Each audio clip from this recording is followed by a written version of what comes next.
Mana shu o'tlar shunaqa qalin bo'lib ketibdi. Mana butun dala shunaqa qalin bo'lib ketgan ekan. Mana bu yog'ini mana o'toq qildik.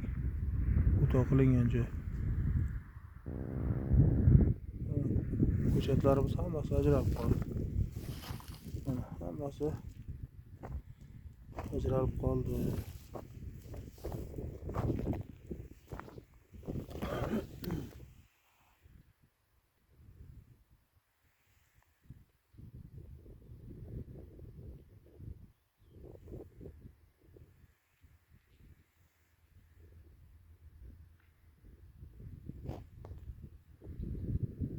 Mana shu o'toq qilingan joylar. Bir xil balandlikda hammasi ko'rinib qoldi. Narigi taraflarni ham olsa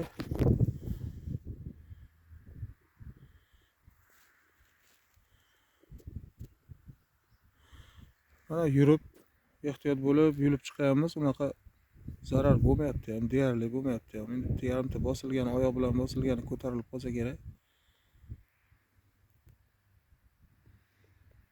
Hali tugataveraylik, qani xudo xohlasa ki to'liq video qilib olaman nasib qilsa.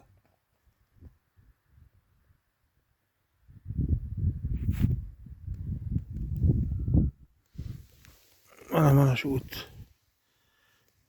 Mana tomiri.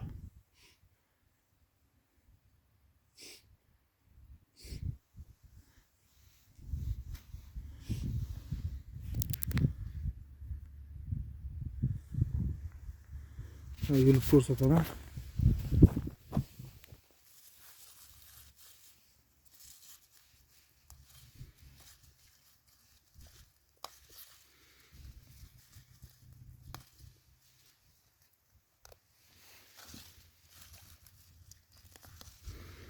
Yumshog'ini qiynamayotgan oralarda ko'chatlar bor.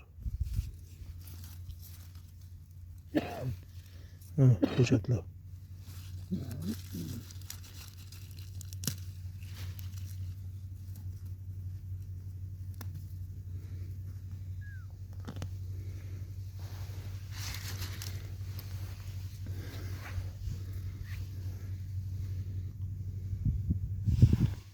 Qurib ketgan, unaqa g'alati urug' ekan, chirigan ekan degan urug'lar mana tutgan hammasi.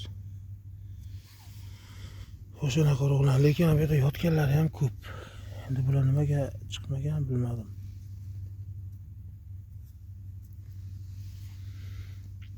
Yerda shunchaki yotgan urug'larimiz ham bor. Bu ash tepa qismida ko'proq. Endi to'liq o'toq bo'lganimizdan keyin xudo xolasa yana kelaman deb to'liq yana ko'rib chiqaman keyin nima bo'lganligini.